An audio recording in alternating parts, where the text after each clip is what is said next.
Hello once again, everybody. My name is Amadeus, and welcome back to part 2 of my matches against Salami in the AoA King of the Hill tournament.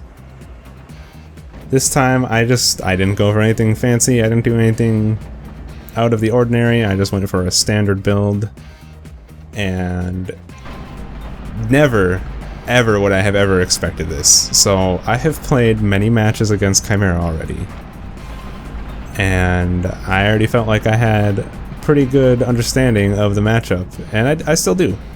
But Salami pulled something I've never ever seen before, and this is a perfect example of how what players do throughout the game can have a strong influence on your tactics and decision making. Because of what Salami ends up pulling off works so well, it's the reason that I lost, and it's a perfect way to show how when something unorthodox is done and is effective, it can change the way you play. So I'm not going to spoil it, but we're going to watch this from my perspective, actually. Enemy unit detected. So first of all, this right here, you didn't see it, but this was Crushers. I saw it, Crushers that were armed and upgraded already, and he was rushing them at my base. And that was a problem already.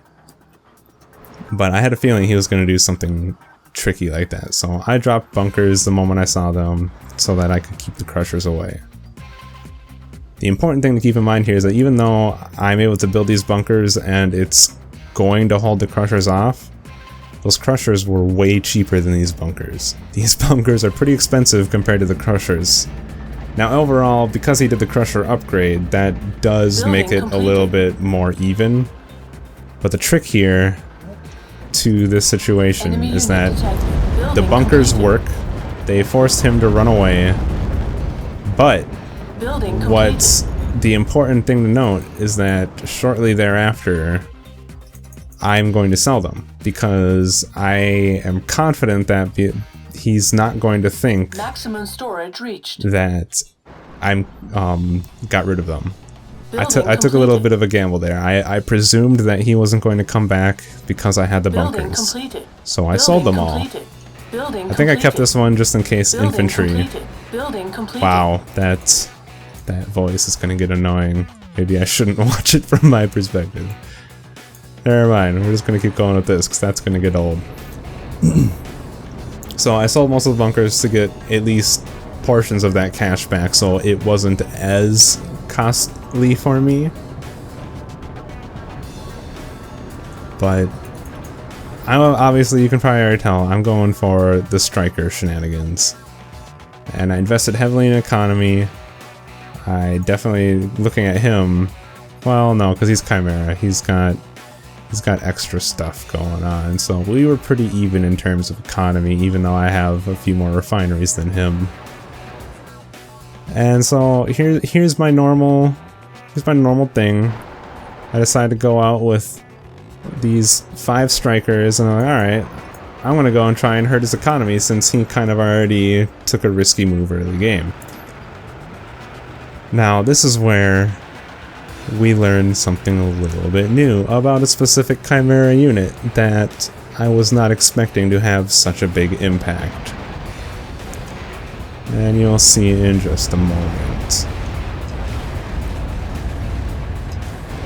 So already, as we're aware, SAS are pretty damaging already, and I'm pretty sure he had at least one? Nope.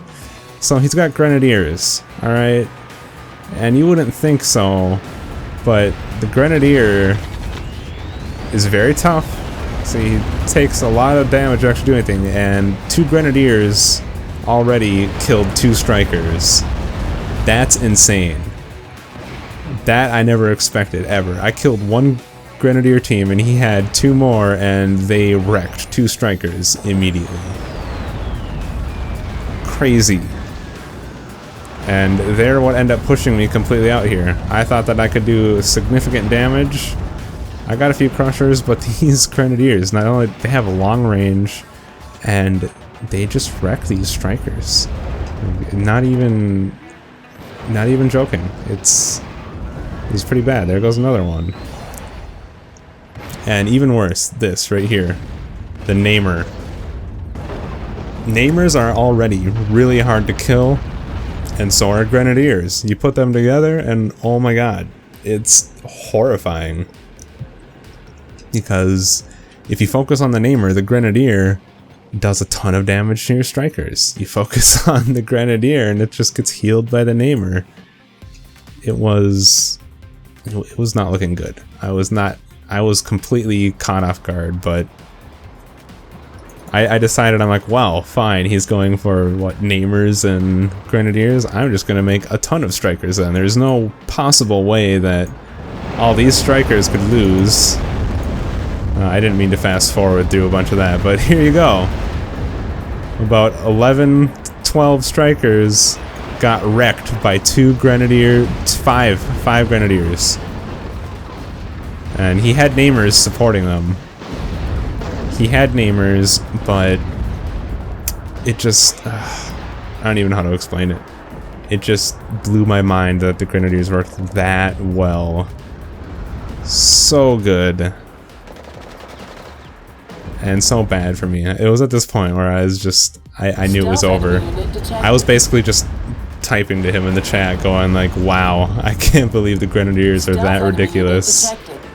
I ended up sniping the Grenadiers finally, but it wasn't enough. I think he had more Grenadiers following up, and even though I have these bunkers, yep, there they are.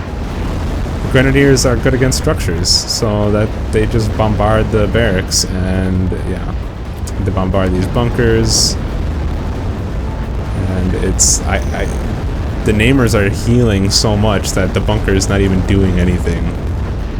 It's ridiculous. It's absolutely ridiculous.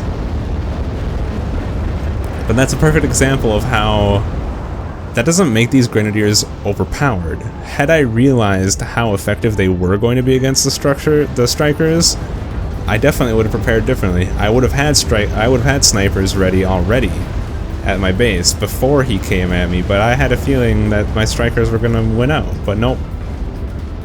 Not a chance. The Grenadiers were ridiculous. So there you go. There was match 2 of my King of the Hill match with Zalami.